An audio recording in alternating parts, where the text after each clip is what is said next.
안녕하세요, 장로님. 네, 안녕하세요. 네, 장로님. 네, 잘 지내시죠? 네, 잘 지냈습니다.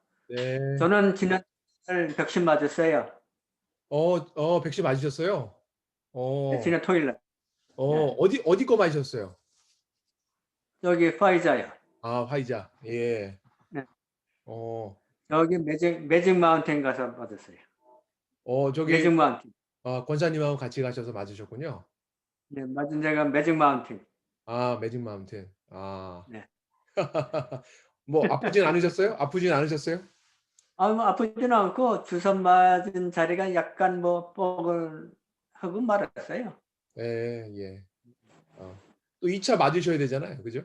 2차는 이제 20일 날, 이제 다음, 21일 날. 네, 3주 후에 이제 3주 후에. 맞죠. 예, 네. 그러시군요.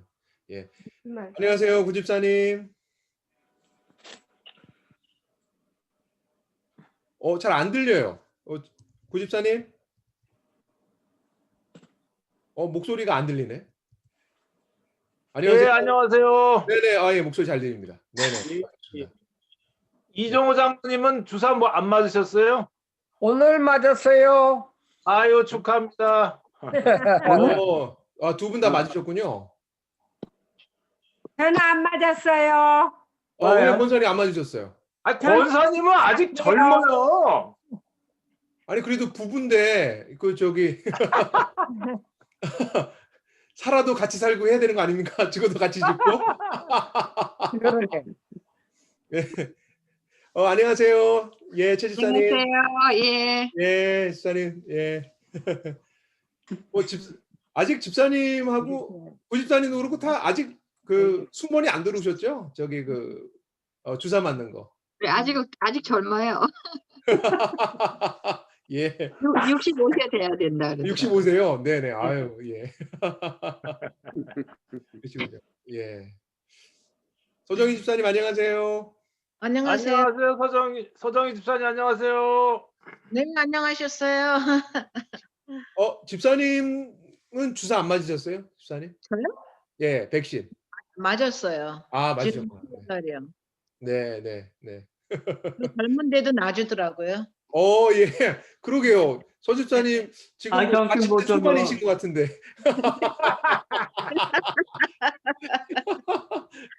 아, 그래도 예. 세븐 학년 올라갔는데.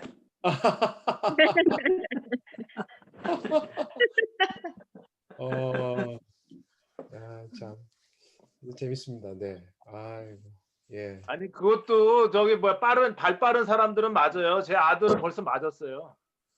어떻게요? 아니, 걔가 앱으로 이렇게 해가지고 예. 자기 신상 쓰는 거 있는데 걔가 이제 뭐 사람들을 많이 같이 있는다 그러니까 빨리 맞아야 된다 그래가지고 맞았다 그러더라고. 또 그런 방법이 또 있군요. 예, 뭐 네, 그러니까 젊은 사람들하고 많이 있으니까 네. 퍼진다고 빨리 맞아야 된대요. 목사님도 그런 걸 하시면 되겠네요. 저도요. 네. 여기 사람 많다고 그러고도. 목회하시니까 우리 교인들이 많다. 네. 그러면 민주당 이쪽은 뭐 모이지 말라 그러겠죠. 그러니까 우리 많다 그러면 안 모이면 되지 않냐. 좀 그렇게 되겠네요. 네, 아주 심플하죠, 뭐. 아주. 네. 이길 수가 없네요. 예. 남권사님 안녕하세요. 남권사님 안 들려요 소리. 네, 목소리가 안 들리네요. 비디오를 또 끄셨어. 비디오.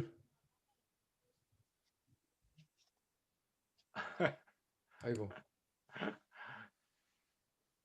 자, 남권사님 돌아오시면, 네, 남권사님. 소리 누르세요, 소리.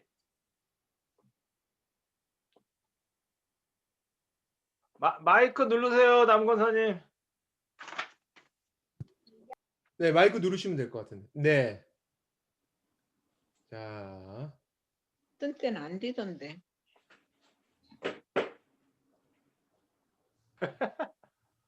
마이크가 안 들려지나요, 왜 그래도? 제가 지난주는 언뮤트를 그러니까 뮤트를 안 해놨어요. 근데 지난주 저 수업을 하는데 계속 무슨 그 어떤 잡음이 계속 들리더라고요. 그래갖고 아마도 그 누가 이렇게 뭘 다른 걸 들으시면서 같이 수업을 들으시는 것 같더라고요. 그래서 제가 이번에는 좀 다 그냥 시작할 때부터 뮤트로 할 수 있도록 그렇게 했어요. 예, 예. 네네. 좋습니다. 예. 그 하여튼 네. 하여튼 수업을 좀 이제 시작을 해보겠습니다. 계속 그 깊이 새내기 이렇게 해주시는 걸 이렇게 보면서 저도 많이 생각하게 되고 또 여러분들도 어떤 생각을 하시면서 말씀이 있는지 상당히 유익이 되고요. 그래서 감사드립니다. 뭐 특별히 좀 이번 주에 말씀 좀 이렇게 나누시고 짝꿍들하고 나누시면서 좀 나누고 싶은 것들이 있으시면 잠깐 나누고 그다음 성경 공부 바로 시작하면 좋을 것 같습니다. 저는 그 우리 짝꿍들하고 나누는 것 중에 네네. 그 암논이 다말을 겁탈을 한 거가 다윗한테 들렸는데 다윗이 그거를 갖다가 징계를 안 해요. 자기 큰아들을. 그렇죠. 네. 그래서 그거가 다윗의 정말 대단한 잘못된 거가 결국은 이제 뭐 애매한 암몬도 죽었고 네. 압살롬까지 죽는. 그러니까 결국은 다윗의 잘못이죠. 다윗이 잘못하는 바람에 네. 애매한 아들들만 다 죽은 것 같아요. 그러니까 참 이 부모에 대한 그 책임이 참 크다. 그런 말씀이죠. 예. 그런 생각이 정말 그런 것 같습니다. 예. 그러니까 잘못을 한 것이 확실하면 그 징계를 해야 돼요. 하여튼 네. 개인 가정이든 교회든 징계가 없으면 절대로 그게 복음이 전해질 수가 없어요. 네. 좋습니다. 뭐 다른 분들 혹시 뭐 이번 주에 좀 성경 읽으시면서 나누실 수 있는 것들이 있으면 뭐 잠깐 나눠주셔도 되겠습니다. 네, 다들 침묵하시는 관계로 시작하겠습니다. 안녕하세요. 네, 안녕하세요. 안녕하세요, 자 권사님. 아유, 권사님, 얼굴 좀 보여주세요, 권사님. 아유, 권사님 잘 지내시는군요. 우리 권사님 기도로 시작하도록 하겠습니다.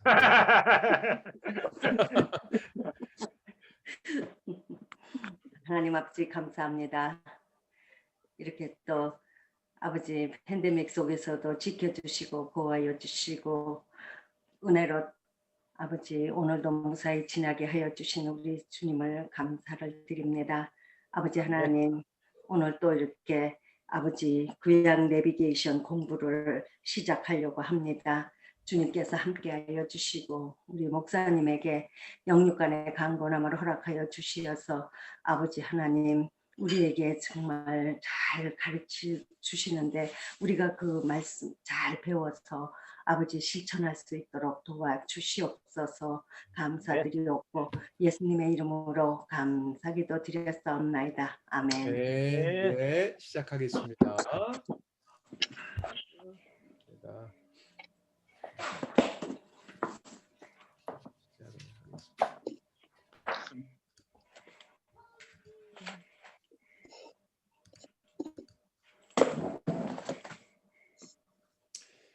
자, 우리 워크북은 19일 day 19이 되겠습니다. 174페이지 구약 내비게이션은 우리가 174페이지가 되겠고요. 오늘 우리가 19일, 20일 이렇게 공부를 해보도록 하겠습니다.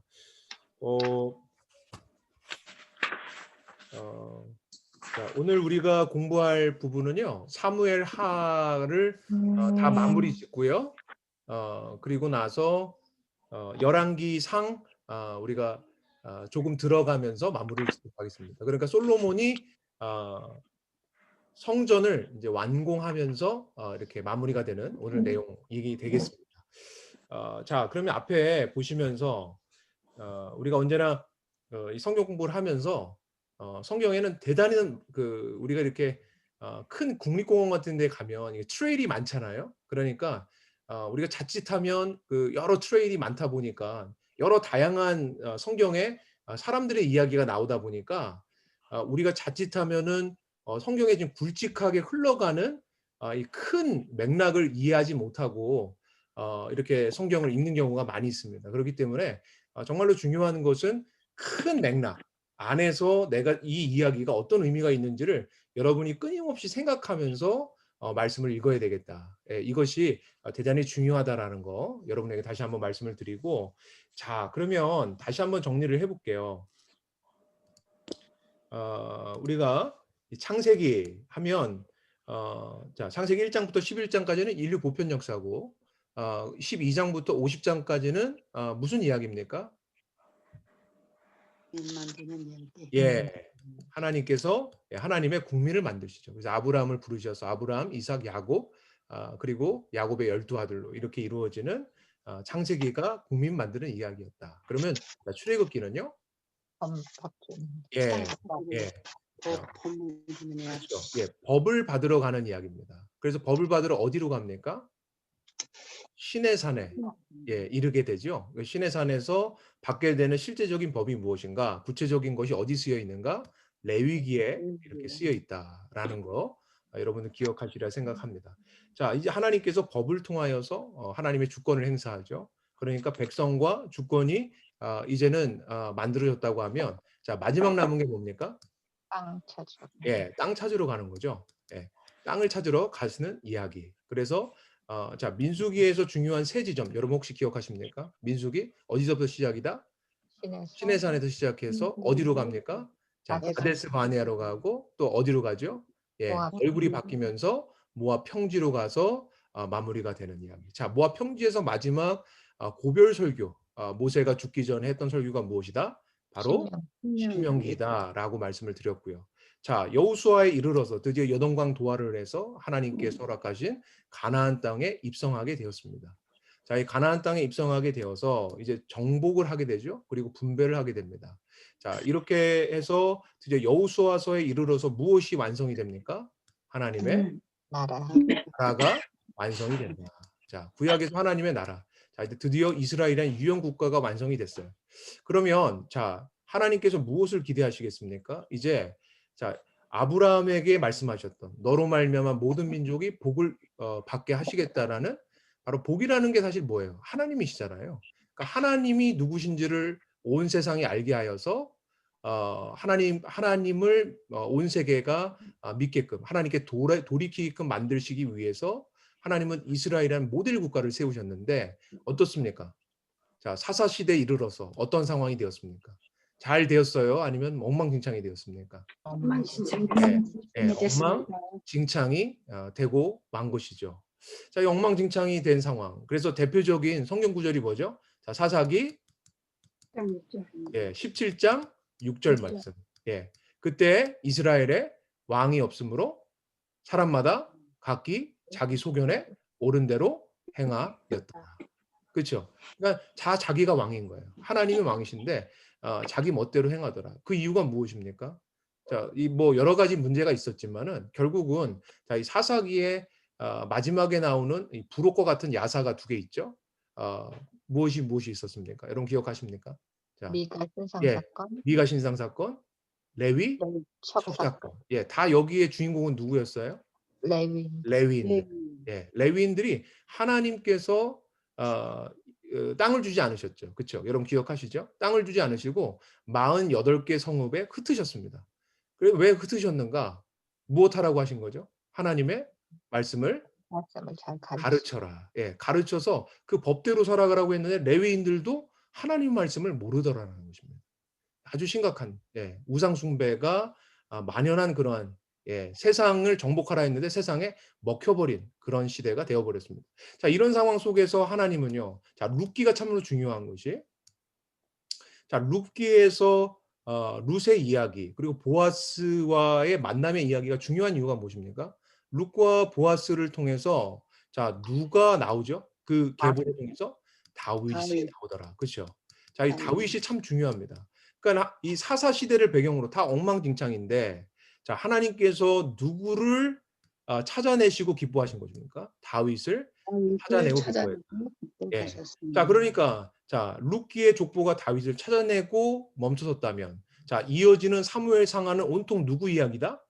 다윗 이야기. 야, 다윗 이야기다. 자, 사무엘상은 어떤 이야기입니까? 다윗이 왕 되는 예, 왕 되는 이야기. 그렇죠. 사무엘 하는요. 다윗이 다스리는 이야기. 예, 그렇죠. 다윗이 왕으로서 다스리는 이야기. 자, 하나님께서 다윗을 왜 그토록 다른 수많은 왕들이 있는데 그 다윗만 콕 집어서 그렇게 편애하신 걸까? 그 이유를 알기 위해서는 무엇을 봐야 합니까? 우리가 다윗의 영성, 다윗의 정치 철학이 무엇인지를 보아야 되는데 그것이 어디에 담겨 있다? 시편에 담겨 있다라는 거죠. 자, 시편에 자, 제가 네 가지 말씀을 드렸어요. 여러분 기억하십니까? 자, 다윗은 어떤 사람이죠? 말씀의 사람, 예, 예.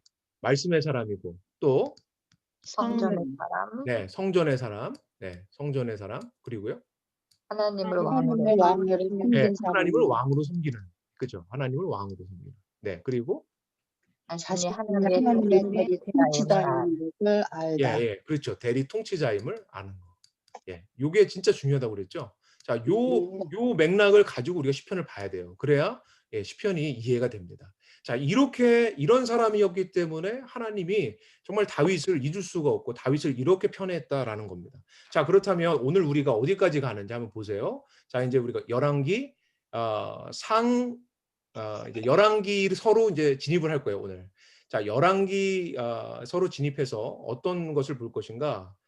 여러분 보시면 자, 열왕기에 지금 열왕기서에 열왕기 상하죠. 여기에 지금 종속 목록이 몇 개 있나 보세요. 다른 것과 다르게 얼마나 있는지. 여러분 보이십니까?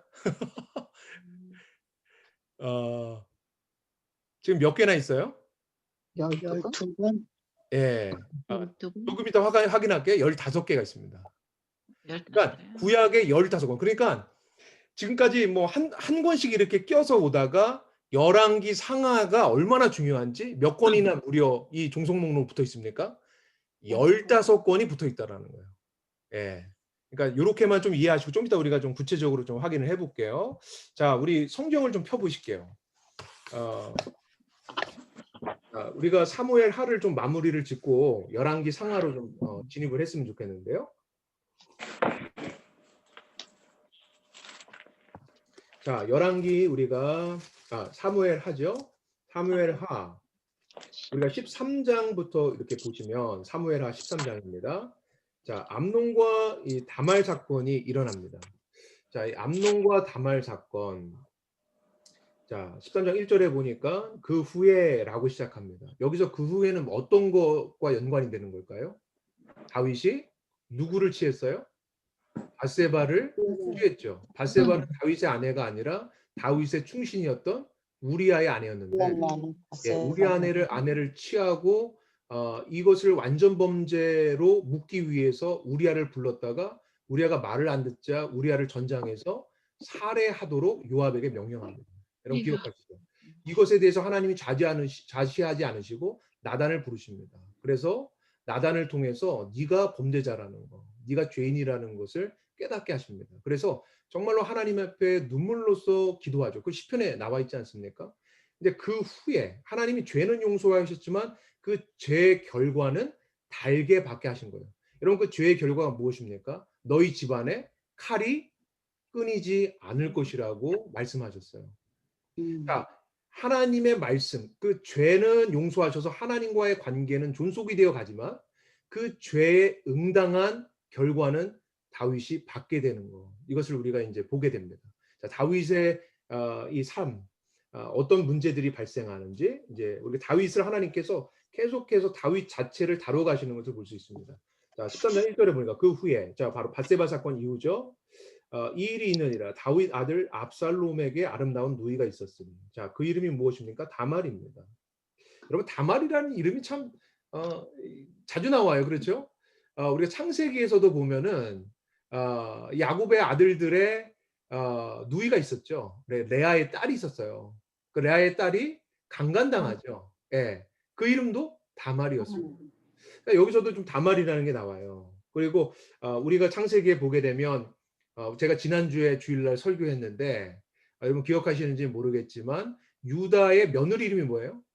다말입니다. 예, 참 뭐 아이러니해요. 다말의 뜻이 공허하다, 비어 있다, 뭐 이런 뜻이 있습니다. 예, 뭐 나중에 또 의미가 또 시간이 되면 좀 나눌 수 있겠지만 아무튼 다말이에요. 자, 압살롬의 누인데 아름다웠습니다. 그런데 암논이 첫째 아들, 맏아들이죠. 그를 사랑했다고 합니다. 여러분 근데 이 사랑이 어떤 사랑인지를 보세요. 이 사랑이 정말 하나님이 우리에게 자기 자신을 주는 셀프 기빙 러브의 사랑인지 아니면 자기 중심적인 사랑인지 우리가 좀 분별해 볼 필요가 있겠죠. 자, 2절에 보니까 그는 처녀임으로 어찌할 수 없는 걸 알고, 자, 암논이 사랑했어요. 그래서 무엇이 올라왔는가? 암논이 그 누이 다말 때문에 울화가 심해졌습니다. 그러니까 어떻게 보면 상사병이 났다. 뭐 이렇게 볼 수 있겠죠. 근데 친구를 잘 사귀어야 되는데 3절에 보니까 요나답이 다말을 강간할 것을 이렇게 뭐 계획까지 넣어주는 것을 보게 되는데요. 자, 그래서 결국은 다윗의 요청대로 다윗에게 요청을 하여서 다말이 음식을 하여서 오라버니 암논의 집에 병문안을 오게 됩니다. 그래서 결국 어떻게 되는가? 어떻게 됩니까? 14절 암논이 그의 말을 듣지 아니하고 다말보다 힘이 셈으로 억지로 그와 동침하니라. 예, 정말 너무나 슬픈 일이 발생하게 됩니다. 근데 여기서 이것도 정말 잘못된 것인데 더 심각한 것은 무엇인가? 15절에 보니까 그리고 암논이 그를 심히 미워하나. 여러분 그렇게 그 다말을 갖고 싶었던 그 욕망, 그 정욕, 여러분 그것이 무엇으로 돌변했는가? 이제는 증오와 미움으로 돌변하더라는 겁니다. 예, 그러니까 다말이 16절에 뭐라고 그래요? 다말이 그에게 이르되 옳지 아니하다. 나를 쫓아내는 이 큰 악은 아까 내게 행한 그 악보다 더 크다. 예, 이렇게 이야기를 하고요. 결국은 다말의 인생이 어떻게 됐을까? 여러분 19절에 보세요. 다말이 죄를 자기 머리에 덮어쓰고 그의 채색 옷을 찢고 손을 머리 위에 얹고 가서 크게 울부짖었더라. 자, 이런 다말 지금 자기의 친누이거든요. 이 친누이가 이렇게 큰 형에 의하여서 이복형이죠. 형에 의하여서 짓밟힌 것을 보고 압살롬이요 칼을 갈기 시작합니다. 20절에 뭐라고 그래요?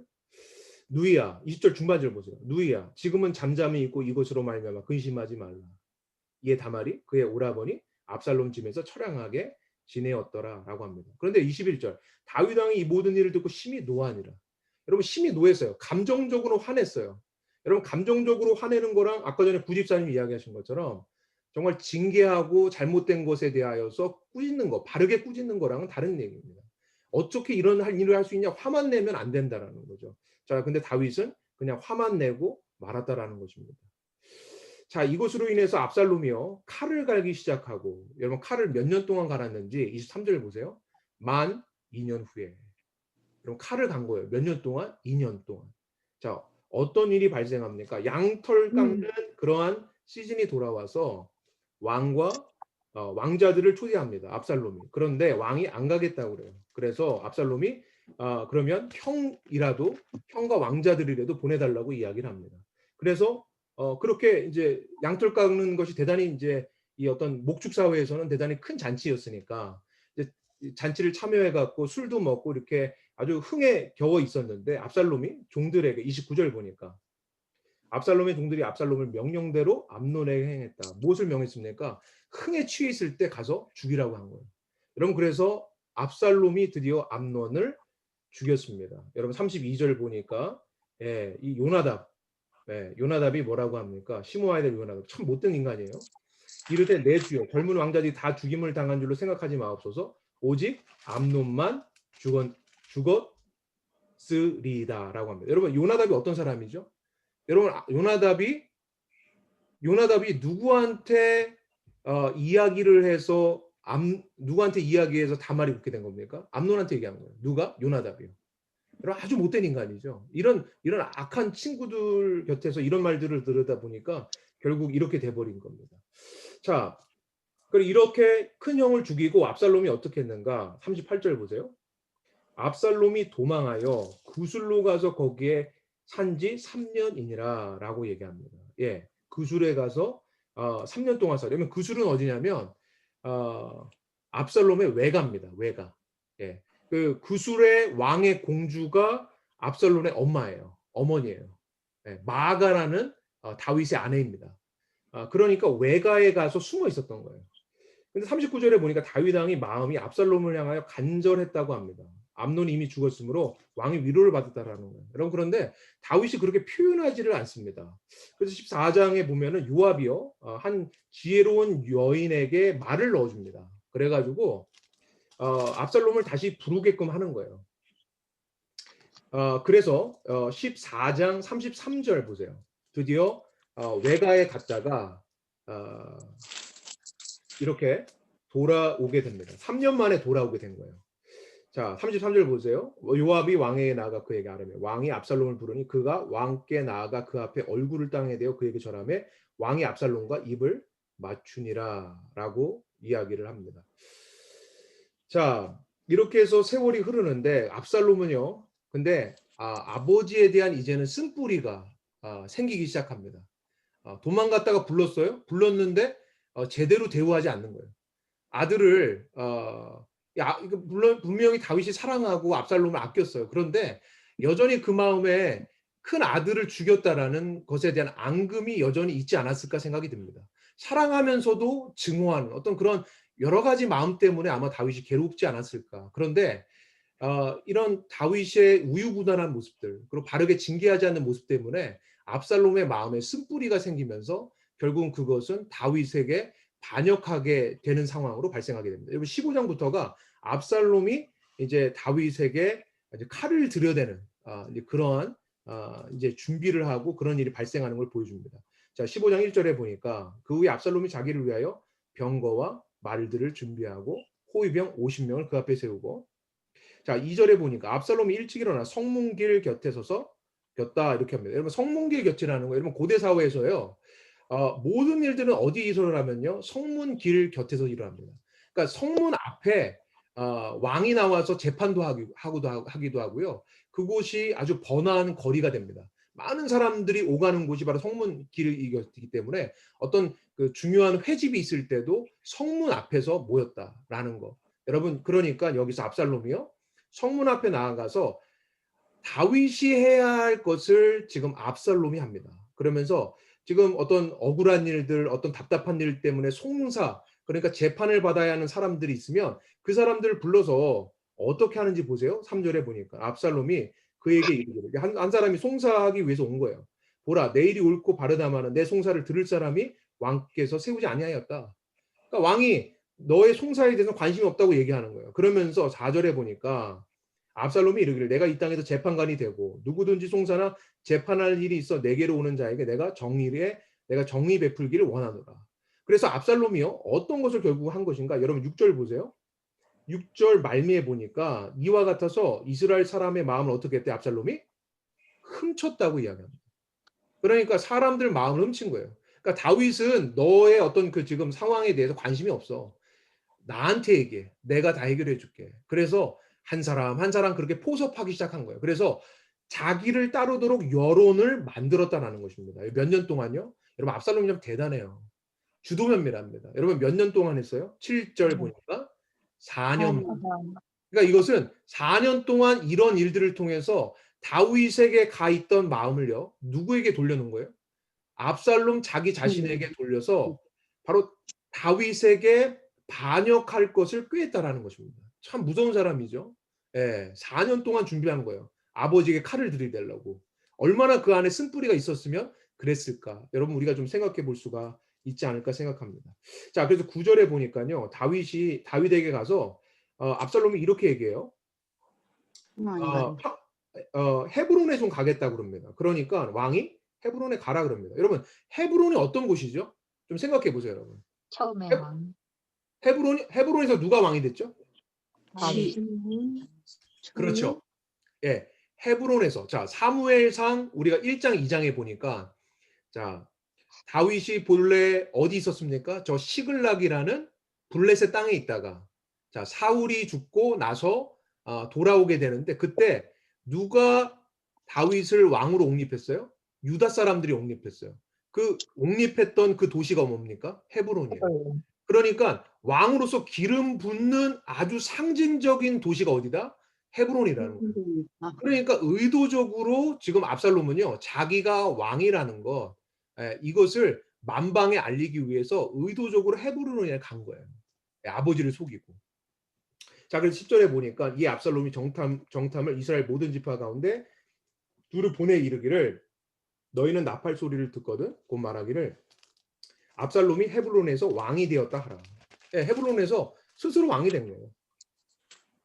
자, 그래서 이제 쿠데타가 시작이 되는데 여러분 이 지금 압살롬 혼자서 무슨 쿠데타를 어떻게 일으키겠어요? 그러니까 압살롬의 쿠데타가 강력해지기 위해서 다윗의 사실은 이 책략을 담당하는 마치 우리가 그 삼국지 같은 데 보면 유비 옆에 그 제갈 공명 있지 않습니까? 제갈량 같은 그런 사람. 그런 사람이 하나 붙죠. 자, 12절에 보니까 누가 붙습니까? 중반에 보니까 다윗의 모사 길롯 사람 아이도벨이 붙는 거예요. 자, 그래서 모략을 쏟아내면서 압살롬을 계속해서 높여주니까 어떻게 됩니까? 12절 말미에 보니까 압살렘에게로 돌아오는 백성이 많았다. 여러분 13절 보세요. 전령이 다윗에게 와서 말하되 이스라엘의 인심이 다 누구에게? 압살롬에게 돌아갔다 갔나이다 한지라. 여러분 결국 그래서 다윗이 어떻게 됩니까? 피난 길에 오르는 겁니다. 자, 예루살렘 궁을 버리고 도망가야 하는 상황이 벌어지게 되었다라는 것입니다. 여러분 누구 때문에요? 아들 때문에. 예, 아들, 셋째 아들 때문에 지금 이렇게 돼버린 거예요. 여러분 다윗의 마음이 어떨까요? 여러분 다른 조건도 아니고 아들에게 쫓겨서 이렇게 나가는 다윗의 심정이 어떠할까? 여러분 좀 생각을 해보시면서 말씀을 좀 읽으셨으면 좋겠고요. 자, 30절에 보니까 어디로 가는지 보세요.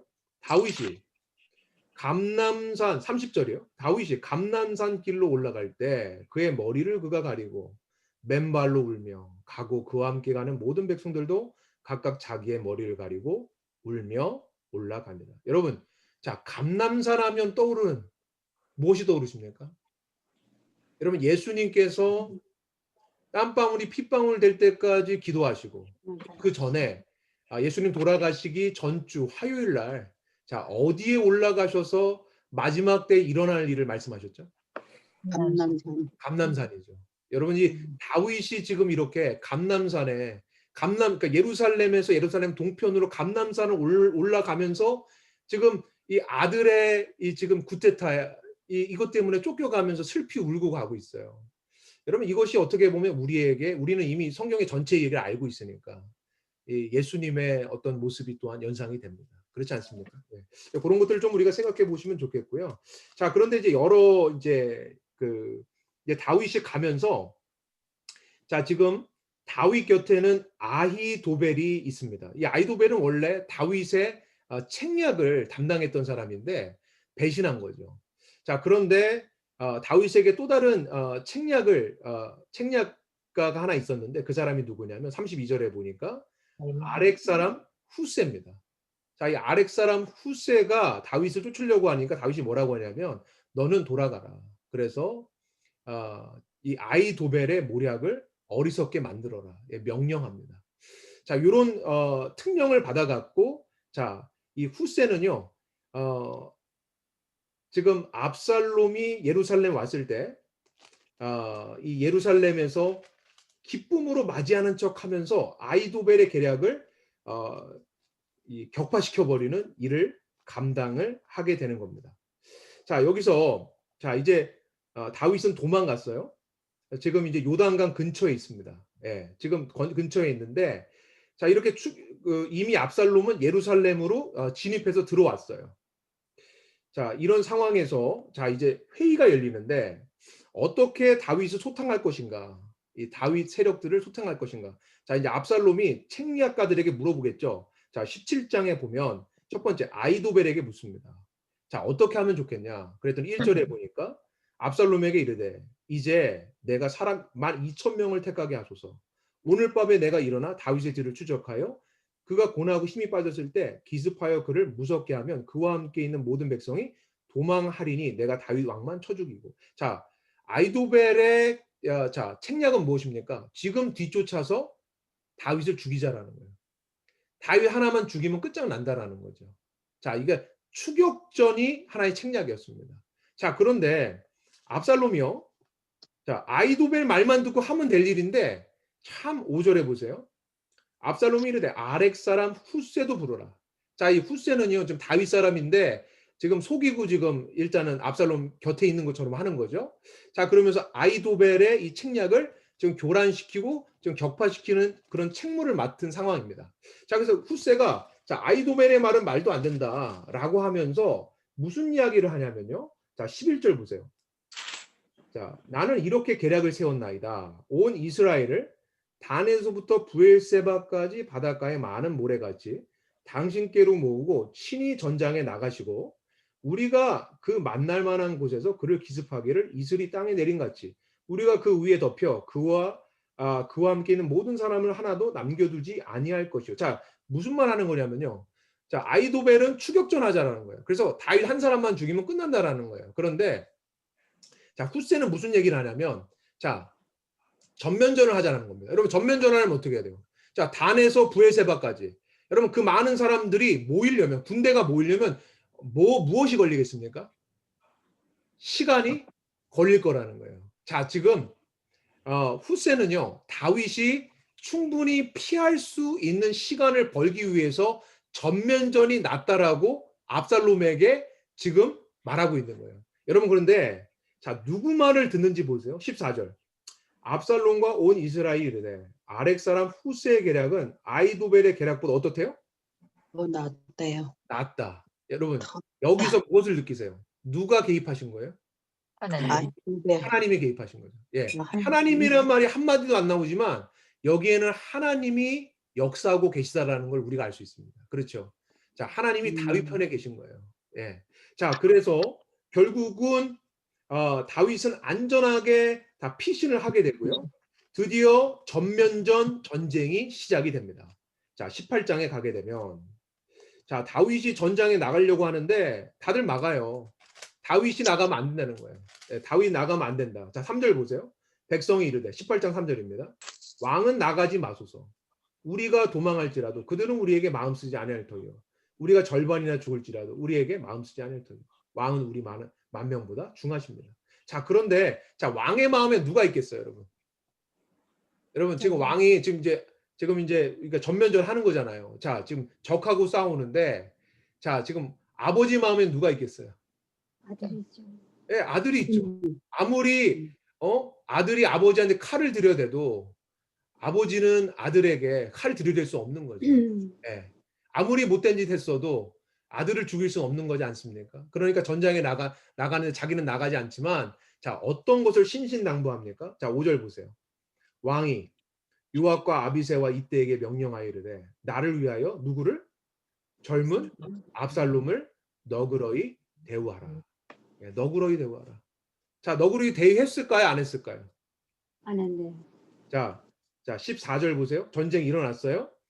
자, 어떤 일이 발생했습니까? 14절. 요압이 이르러 나는 너와 같이 지체할 수 없다 하고 자, 마지막 말미 보세요. 14절 말미. 압살롬의 심장을 어떻게? 찔러. 15절. 요압의 무기를 든 청년 10명이 압살롬을 에워싸고 쳐 죽이는. 죽였다. 예. 자, 압살롬이 죽었어요. 예. 자, 이런 상황이 되고 드디어 자, 적군들을 다 물리쳤습니다. 압살롬의 이 반군들을 다 물리치고요. 다윗의 군대가 승리를 합니다. 그런데 자, 소식을 들었겠죠? 자, 다윗이 어떻게 했을까? 자, 다윗이요. 자, 다윗이 소식을 듣는데 구스 사람에게 듣습니다. 32절. 자, 18장 32절. 왕이 구스 사람에게 묻되 젊은 압살롬은 잘 있느냐? 구스 사람이 대답하되 내 주 왕의 원수와 일어나서 왕을 대적하는 자들은 다 그 청년과 같이 되기를 원하나이다. 무슨 말이죠? 다 압살롬이 죽었다라는 거죠. 그것도 잔인하게. 자, 그러니까 33절. 왕의 마음이 신이 아파 문 위층으로 올라가서 운이라. 그가 올라갈 때 말하기를 내 아들 압살롬아, 내 아들 압살롬아, 차라리 내가 너를 대신하여 죽었더라면 압살롬 내 아들아 하였던. 전쟁이 이겼어요. 그런데 다윗의 마음은 완전히 무너져 버립니다. 자, 이런 상황에서 전쟁에서 이겼는데요. 이건 슬픈 전쟁이에요. 전쟁에서 이겼으면 들어오면서 성문 안으로 들어오면서 신나서 들어와야 되는 거 아니에요? 그런데 왕이 울고 있다라는 그 마음이 무너져서 울고 있다라는 것을 알았기 때문에 이런 병사들이요 다 어깨가 처져서 들어옵니다. 참 그런 슬픈 전쟁이 벌어지게 됩니다. 자, 이렇게 마무리가 됩니다. 전쟁이 이제 쿠데타가 마무리되고요. 다시 다윗이 예루살렘으로 복귀를 하는 것입니다. 자, 여러분이 그렇게 읽어보시면 되는데, 자, 20장에 가보면 여러분 다윗이 하나님께서 늘 함께 하셨지만 여러분 다윗의 인생은요 참 파란만장해요. 자, 압살롬의 반군이 다 진압이 됐지만 자, 돌아오는 와중에 또 누가 반역을 일으키는가? 20장 1절에 보니까 마침 거기에 불량배 하나가 있으니 그의 이름은 세바인데 베냐민 사람 비그리의 아들이었더라. 여러분 이 세바가요 또 이렇게 다윗을 대적하여서 사람들을 또 이렇게 포섭해 가지고 또 반란을 일으킵니다. 자, 이런 상황에서 자, 이 세바를 어떻게 죽이는가? 너무 참 재밌어요. 이 세바가요, 이 세바를 찾아 나섰습니다. 뭐 요압도 그렇고 이제 다윗의 군대가 찾아 나서는 거죠. 근데 요리조리 잘 피하다가 어디까지 갔는가? 15절 보니까요. 이에 그들이 뱀바가 아벨로 가서 세바를 애우고, 자, 이제 세바가 어느 성에 있는지를 알게 됐습니다. 자, 그래갖고 지금 성이요 초토화되게 생겼어요. 그랬더니 여러분 16절에 누가 나서는지 보세요. 그 성읍에서 지혜로운 여인 한 사람이 나와.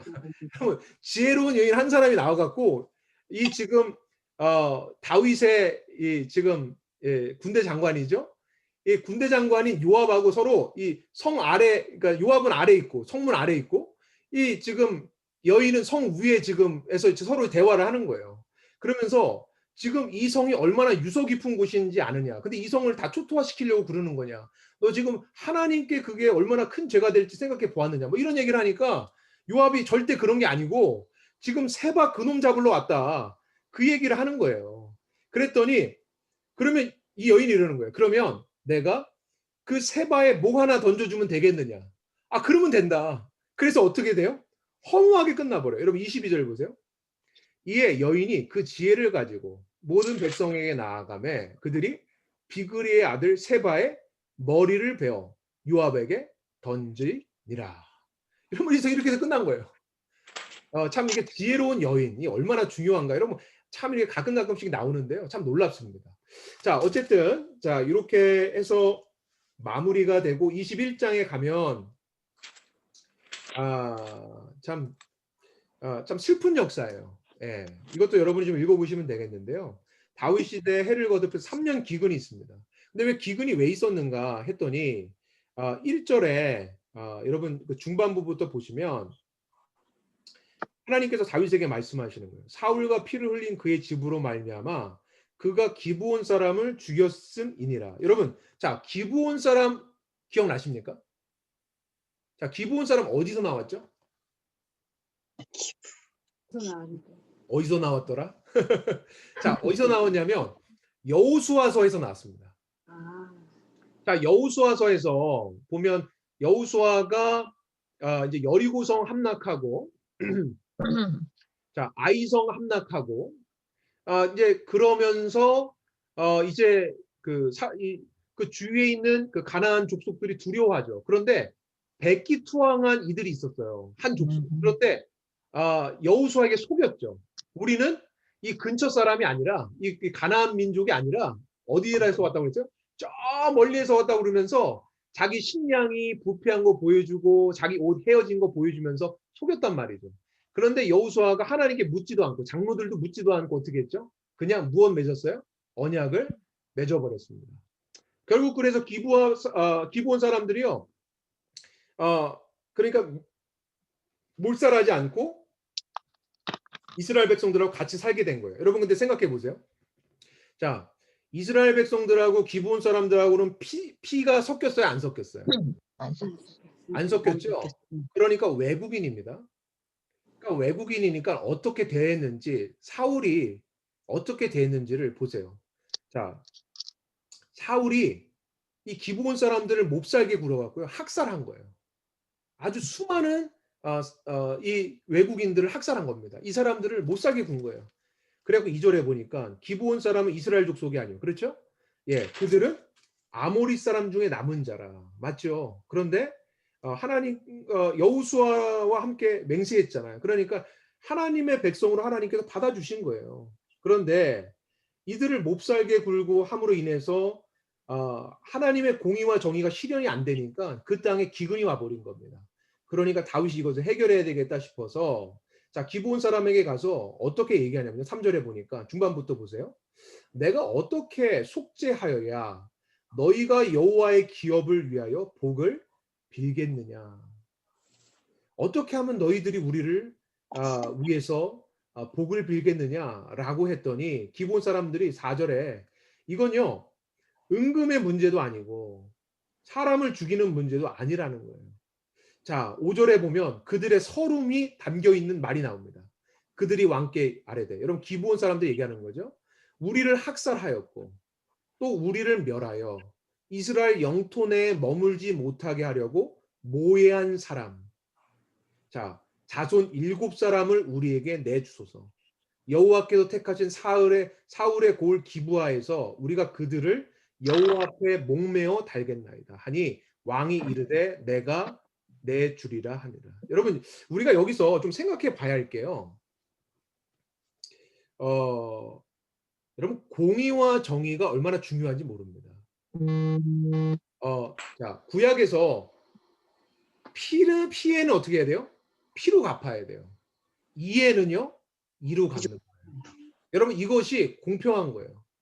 그리고 이것이 공의로운 것이고 정의로운 것이고 이런 것이 제도적인 것 안에서 탑재가 되어 있어야 그 사회가 건강할 수 있는 거죠.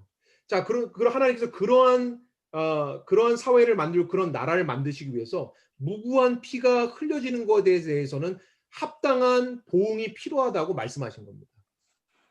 자, 그래서 지금 다윗이 하나님을 대신하여서 지금 이 문제를 해결하기를 원했던 거예요. 그래서 자, 지금 이 기브온 사람들을 학살하였던 주체가 됐던 사울의 후손들 7사람을 택합니다. 자, 8절에 보니까 사울의 두 아들 알모니와 무비보셋과 사울의 딸 메랍에게서 난 자, 무올라 사람 바르실레의 아들 아드리엘의 5 아들을 붙잡아다가 자, 9절에 보니까요.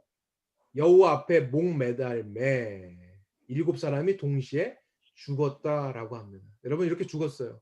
자, 그런데 마음이 참 아파요. 여러분 10절 보세요. 아야의 딸 리스바가. 여러분 그러니까 누구냐면요. 자, 사울의 첩이 리스바예요. 그러니까 이 사울의 첩 리스바가 자기 자식이 죽었잖아요. 그러니까 그 목매달아 죽은 그 자리에 가서요. 바위에 굵은 배를 가져다가 깔고요. 그 목매달아 죽어서 시체가 그 나무 위에 매달려 있지 않습니까? 새가 오면 쫓고요. 예. 그곳을 그냥 24시간 지키면서 있는 거예요. 여러분 어미의 마음이 느껴지지 않습니까? 이 어머니의 자식 사랑에 대한 마음이 느껴지는 거예요. 자, 이것을 다윗이 어떻게 이제 마무리를 짓는가? 12절에 보니까 사울의 뼈 그리고 그 아들 요나단의 뼈를 길르앗 야벳 사람들에게서 가져갑니다. 그리고서 자, 13절에도 보면요. 다윗이 그곳에서 사울 뼈와 그 아들 요나단 뼈를 가지고 오죠. 자, 14절에 사울과 그의 아들 요나단 뼈와 함께 베냐민 땅 셀라에서 그 아버지 기스묘에 장사하는데 자, 여기 지금 목매달아 죽은 7명의 뼈까지도 같이 해서 그곳에 장례를 성대하게 치러주면서 마무리를 짓습니다. 자, 이렇게 하는 모습들, 다윗의 어떤 그 정치하는 모습들을 우리가 좀 볼 수 있고요. 자, 쭉 넘어가겠습니다. 자, 다윗의 승전가 22장은 10편, 18편하고 똑같아요. 여러분이 읽어보시면 되겠고요. 자, 23장으로 넘어가면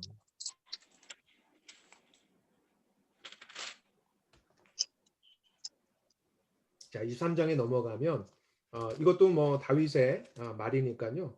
여러분이 좀 읽어 보셨으면 좋겠고. 자, 24장으로 갑니다. 자, 24장에 보면 이제 다윗의 노년이에요. 노년인데 다윗이 노년에도 큰 실수를 한번 합니다. 그 실수가 뭐냐면 인구조사예요. 인구조사. 24장 1절에 보니까 여호와께서 다시 이스라엘 향하여 진노하사 그들을 치시려고 다윗을 격동시키사 가서 이스라엘과 유다의 인구를 조사하라 하셨다. 자, 이렇게 해서 다윗이 이제 조사를 합니다. 자, 3절에 보면요, 요압이 웬일로 막아요. 하지 말라는 거예요. 그런데 다윗이 극구합니다. 결국은 그래서 9절에 보니까 자, 이제 수를 알아내요. 자, 이스라엘의 몇 명, 유다의 몇 명, 도합이 130만 명 정도 된다라는 것을 알 수 있습니다. 자, 그런데 이것이 다윗이 인구조사하고 나서 죄책감을 느껴요. 10절에 보니까. 그래서 하나님 앞에 기도합니다. 그러니까 하나님이요, 세 가지 옵션을 주십니다. 자, 13절에 보니까요. 자, 1번 옵션 7년 기근. 자, 2번 옵션 왕의 원수에게 쫓겨 석 달 동안 도망함. 자, 2번 옵션이에요. 자, 3번 옵션이 뭐냐면 사흘 동안 전염병이 온다라는 거. 자, 1번, 2번, 3번 중에 다윗이 무엇을 선택하는가? 3번 전염병을 선택합니다. 짧기 때문에 선택했다라고 생각하지 않습니다. 왜 그러냐면요. 여러분, 기근이나 또 이 다른 사람에게 도망 다니는 건요, 하나님께 직접 징계받는 게 아니에요. 그러니까 다윗은요, 하나님께 직접 징계받기 원했어요. 왜냐하면 하나님은 긍휼이 많으신 분임을 다윗이 알았기 때문입니다. 그래서 하나님께 매맞겠습니다. 직접 매맞겠습니다. 라고 해서 전염병을 선택을 하게 됩니다. 여러분, 그 내용이 14절에 여호와께서는 긍휼이 크시니 라는 다윗의 말에서 우리가 볼 수 있고요. 자, 이로 말미암아 15절 말미에 보니까 몇 명이 죽었는가? 7만 명이나 죽게 됩니다. 엄청나게 많이 죽었죠. 예, 우리 코로나처럼 이렇게 유대 땅에서 7만 명이 죽게 돼요.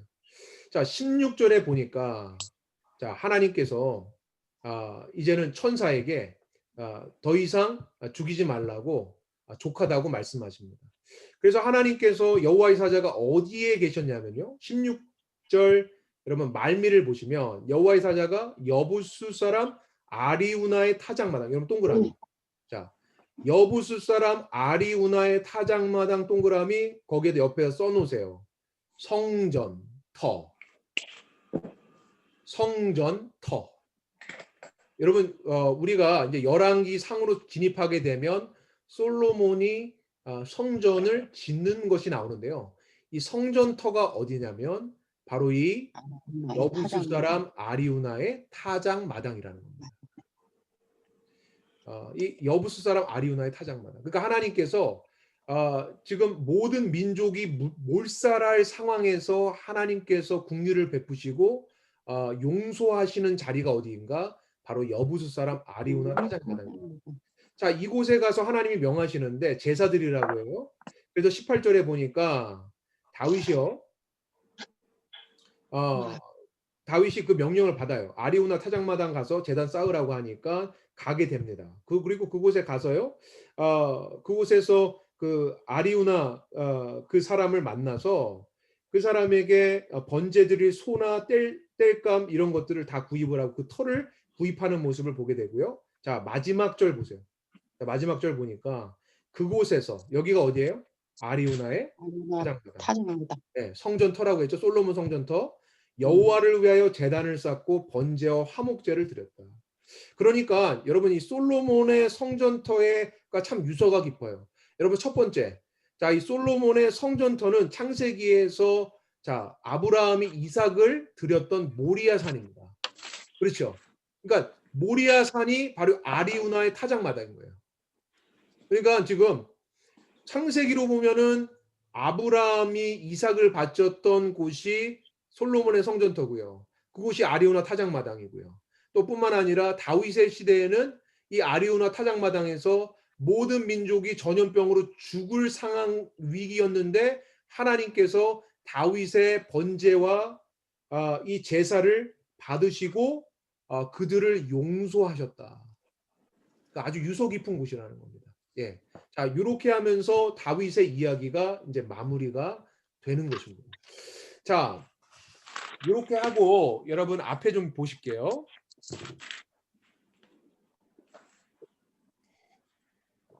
자, 우리가 이제 사무엘 상하는 마무리가 됐습니다. 이제 우리가 진입해야 할 곳은 열왕기 상하다. 자, 한번 따라해 보겠습니다. 한번 따라서 읽어주세요. 열왕기 상하는 중요하다. 열왕기 상하는 중요하다. 왜? 왜? 여러분 같이 해주셔야 돼요. 해주셔야 머리에 들어가요. 자, 다시 한번. 열왕기 상하는 중요하다. 열왕기 상하는 중요하다. 왜? 왜? 네, 이게 좀 이렇게 감정을 실어서 해주셔야 돼요. 아셨죠? 자 보세요. 자, 15건의 종속 목록을 거느리고 있으니까. 15건의 종속 목록을 건드리고 있으니까. 네. 예. 자, 다시 한번 시작. 왜? 제가 왜 하면 여러분이 대답해 주세요. 왜? 15건의 종속 목록을 건드리고 있으니까. 그렇죠. 여러분 성경에서 자, 구약이 몇 권이죠? 36. 9. 27. 그렇죠. 39권. 여러분 39권에서 책 한 권이 무려 몇 권의 책을 거느리고 있다고요? 15건. 15권. 그러니까 열왕기상하 중요해 안 중요해요? 중요하죠. 중요하죠. 그러니까 열왕기상하를 모르면 15권이 이해가 안 되는 거예요. 읽어도. 읽어도 무슨 주문을 해놓은 거지. 이게 뭐 제대로 읽는 게 아니라는 겁니다. 그러니까 열왕기상하는 정말로 중요하다는 거. 왜? 15권의 종속 목록을 거느리고 있으니까. 여러분이 그걸 기억하셔야 돼요. 자, 진짜 그런지 한번 볼게요. 자, 여러분이 이제 자 앞에 보시면서 정리해 보겠습니다. 자, 자, 이렇게 초록색 창세기부터 쭉 아래 보니까 에스더까지 자, 이게 몇 권인가요? 몇 권이죠? 몇 권이에요? 몇 권이죠? 네? 17권이죠. 17건. 예. 자, 이게 뭐예요? 자, 이 초록색을 가르쳐서 우리 뭐라고 한다? 역사서. 역사서라고 하는 거예요. 그렇죠? 그러니까 성경은 역사서가 17권이네. 자, 이렇게 우리가 지금까지 봤어요. 자, 이제 자, 노란색. 자, 이 노란색 5권. 욥기, 시편, 잠언, 전도서, 아가서를 우리는 뭐라고 그래요? 시가서라고 그래요. 그렇죠? 시가서. 따라해 보세요. 시가서. 시가서. 네. 자, 시가서는 몇 권이에요? 5건. 5권. 자, 그러면 이제 남은 게 뭐예요? 예언서겠죠? 자, 이 빨간색은 총 몇 권이겠어요? 자, 이게 5권이에요. 자, 그럼 몇 권 남았습니까? 17권 남았죠. 예. 그러니까 역사서가 몇 권이에요? 17건. 17권. 자, 예언서가 몇 권이에요? 17건. 17권. 자, 그러면 시가서는 5건. 자, 이렇게 되는 거예요. 자, 그러면 자, 열왕기 상하는 중요하다. 왜? 15권의 종속 목록을 거느리고 있으니까. 정말 그런지 볼게요. 자, 한번 확인해 볼게요. 잠깐만요. 자, 한번 확인해 보겠습니다. 자, 창세기. 자, 창세기는 종속 목록이 뭐예요? 욥기죠, 이렇게. 맞죠? 아, 욥기. 자, 출애굽기. 자, 출애굽기 종속 목록은 욥기. 레위기죠, 레위기. 레위기. 레위기. 그렇죠? 자, 민수기는요. 자, 민수기 신명기. 종속 목록. 신명기. 신명기죠. 예. 자, 여호수아는 없어요. 없어요. 자, 그렇죠? 자, 사사기는 롯기. 룻기 이렇게. 그렇죠. 예, 보고 계신 거죠? 자, 사무엘 상하. 자, 종속 목록은 10. 그렇죠. 시편이죠. 자, 이렇게 되는 거 맞죠? 네. 자, 그러면 열왕기 상하는 어떻게 되나 보자라는 거예요. 자, 열왕기 상하는 자, 어떻게 되나 보니까 자, 잠언, 전도서, 아가서 요것이 이렇게 해서 종속 목록 자, 3개 됐네. 그죠? 3권이 지금 들어갔죠? 자, 그러면 15권이라고 했으니까 12권은 지금 예언서에 있겠네. 라고 우리가 생각해 볼 수 있겠죠. 그러면 정말 그런지 보면요. 자, 에스겔, 다니엘, 학개, 스가랴, 말라기 요거는 빠지는 거예요. 여러분 요거 빠지고는 다 들어간다. 자, 에스겔, 다니엘, 학개, 스가랴, 말라기는요. 이건 포로 시대 거예요. 포로 시대. 따라합니다. 포로 시대. 포로 시대. 예. 포로 시대 예언자가 에스겔, 다니엘, 학개, 스가랴, 말라기라는 거예요. 자, 요거 빼볼게요. 자, 이렇게 뺐어요. 자, 그러면 총 몇 권이에요? 17권에서 5권 뺐으니까 12권이죠? 자, 그럼 더 해볼게요. 자, 이거 무슨 산수 시간도 아닌데, 그렇죠? 자, 15권이네. 맞습니까? 네. 맞습니까? 자, 맞죠? 자, 그러니까 열왕기상하는 이렇게 잠언, 전도, 아가서부터 이사야부터 스바냐까지 이렇게 15권의 종속 목록을 거느리기 때문에 뭐하다? 중요하다라는 거예요. 예, 그래 열왕기상하 너무너무 중요하다. 자, 그런데 자, 어려울까요, 쉬울까요? 그래서 어렵겠죠. 그런데 쉽다. 따라해보자. 그런데 쉽다. 그런데 예, 쉬워요. 왜 쉬울까요? 자, 따라해볼까요? 사가의 관점만 알면 되니까. 사가의 관점만 알면 되니까. 남양 권사님만 알겠네요. 자, 다시 한번. 자, 시작. 시작. 사가의 관점만 알면 되니까. 네, 사과의 관점. 그러니까는 이 역사를 이게 지금 열왕기상하가 역사잖아요. 그러니까 이 역사를 쓰는데, 근데 여러분이 열왕기 이제 상하를 읽어보시면 이런 말들 나올 거예요. 왕들의 쭉 어떤 그 치정, 업적들을 이야기하면서 뭐라고 했냐면 이것은 유대 역대 지략에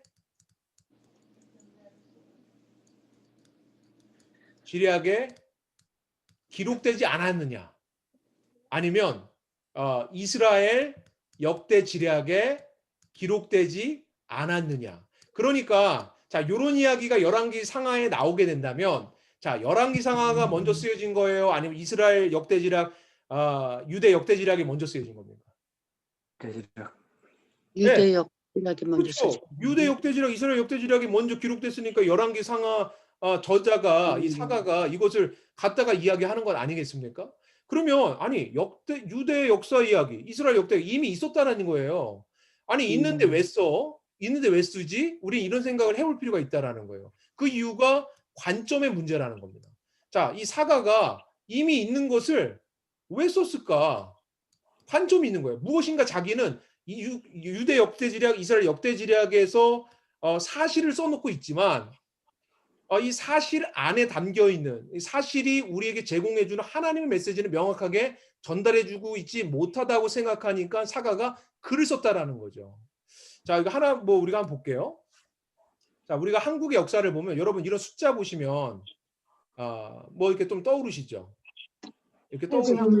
네. 자, 그러면 자, 한번 볼게요. 자, 여기 있는 것은 우리는 사실의 역사예요. 이날 발생했으니까. 그렇죠? 근데 자, 이런 거, 이런 사건들을 이렇게 해석한다라는 건 뭐예요? 무슨 역사예요? 제가 이미 말씀드렸지만 해석의 역사라는 거예요. 자, 그러니까 유대 역대지략, 이스라엘 역대지략은 다 사실로서의 역사라는 거예요. 일어났다, 발생했다. 그런데 중요한 건 뭐냐면, 그럼 그 사실이 무슨 의미가 있는데, 도대체 그것을 통해서 도대체 우리에게 어떠한 메시지를 전달하고 있는데, 이 부분에 대해서 지금 이 열왕기 상하는 이 저자는 말하고 싶었다라는 거예요. 그러니까 관점만 알면 된다는 거예요. 자, 다시 한번 제가 돌아가서 다시 한번 해봅니다. 그런데 쉽다. 그런데 쉽다. 왜? 왜? 사과의 관점만 알면 되니까. 사과의 관점만 알면 되니까. 네. 자, 사과의 관점이 뭔가? 근데 그것만 알면 되겠죠? 예, 그거를 지금 보면 되는 거예요. 자, 무슨 이야기인가? 이러면 열왕기상하는 하나도 어렵지 않아요. 하나만 기억하시면 돼요. 자, 앞에 보시면 우리가 덩어리를요, 이렇게 나눌 수 있는 거예요. 자, 세 덩어리로. 자, 그러면 첫 번째 덩어리는 어떤 이야기인가? 자, 솔로몬 이야기, 남북이 갈라지는 이야기. 자, 이게 첫 번째 덩어리라는 거예요. 첫 번째 덩어리. 자, 두 번째 덩어리는 뭔가? 아합 왕 이야기예요. 여러분, 아합하면 아합 정권과 맞서 싸웠던 선지자들의 대표 주자가 있어요. 누구죠? 이사야. 누구? 삶의 산에 하나님은 엘리야? 엘리야. 그렇죠. 엘리야죠, 엘리야. 그렇죠.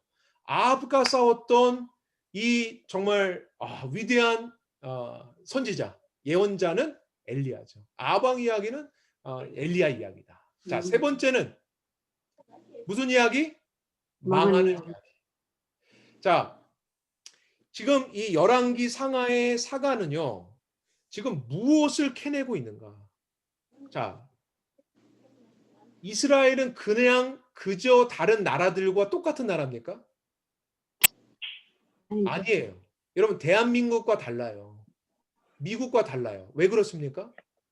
이스라엘은 하나님이 세우신 나라예요. 예, 여러분, 우리가 물론 이제 뭐 이렇게 기도할 때 미국을 위해서 기도, 한국을 위해서 하나님이 세우셨다 이런 얘기하지만 의미가 달라요. 여러분, 여기서 이스라엘은 하나님께서 하나님의 왕권으로 하나님께서 이 세상에 하나님의 복을 주시기 위해서 하나님이 세우신 유일무이한 나라라는 겁니다. 그런데 문제는 뭐예요? 하나님의 나라가 역사를 열왕기상하 쭉 가다 보니까 결국 이 나라가 어떻게 돼요? 어떻게 돼요? 어떻게 됐대요? 어떻게 됐대요? 어떻게 됐어요? 여러분, 예, 영원히 하나님 나라가 존재했다라고 얘기합니까? 그게 아니라 어떻게 됐대요? 망했다라는 거예요. 그렇죠? 아니, 어떻게 망했지? 하나님 나라인데 어떻게 망할 수 있지? 이 문제의식에 대하여서 답을 하기 위해서 쓰여진 책이 무슨 책이다? 열왕기 상하라는 거예요. 그러니까 왜 망했는가에 대한 대답이 바로 열왕기 상하라는 겁니다. 자, 왜 망했을까요?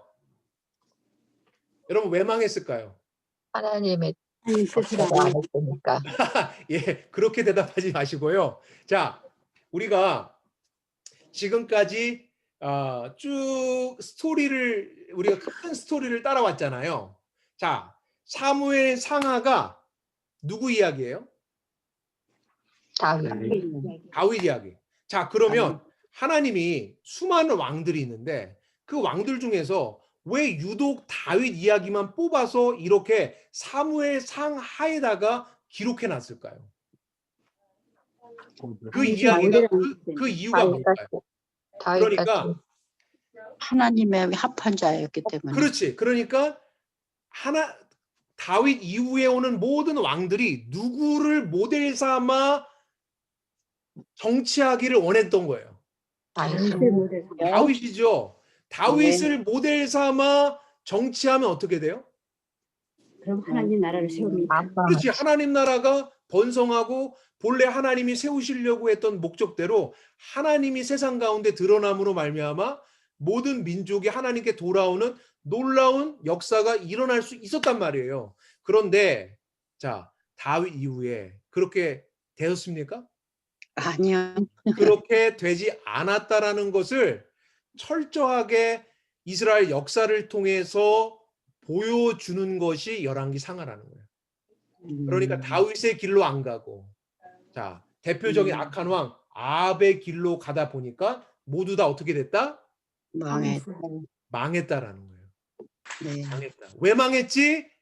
바로 다윗의 길로 가지 않고 다윗을 모델 삼아 가지 않고 악한 왕 아합 왕 따라가다 보니까 결국은 나라가 망하게 되었다라는 것을 이야기해 주는 책이 무슨 책이라고요?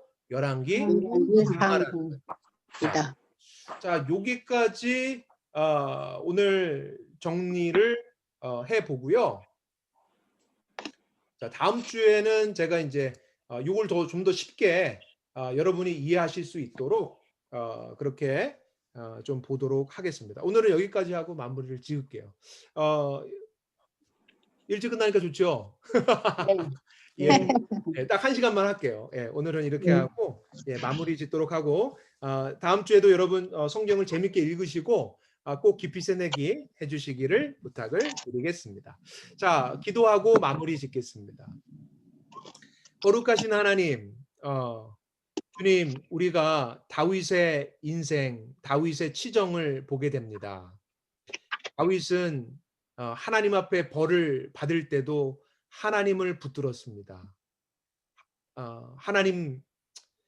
늘 하나님 곁에서 끝까지 하나님 마음에 합한 자로서 설기를 원했고, 다른 어떤 것보다 하나님으로부터 단절되는 것을 가장 두려워하며 살았습니다.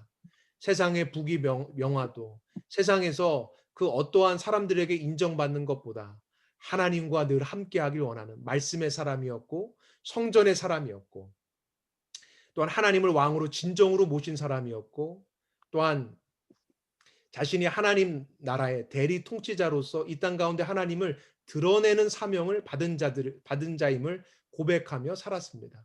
하나님, 우리도 다윗 닮아가게 하시고 한 주간 살아가면서 또한 우리가 다윗의 이야기 또 하나님의 성전이 완공되는 이야기 이렇게 보면서 정말 주님의 살아계신 은혜들 또한 우리가 어떻게 살아가야 되는가 남은 인생을 어떻게 경영해야 하는가 하나님 우리가 고민하며 기도하며 또 하나님의 음성 들으며 살아가는 귀한 시간 되게 인도하여 주옵소서.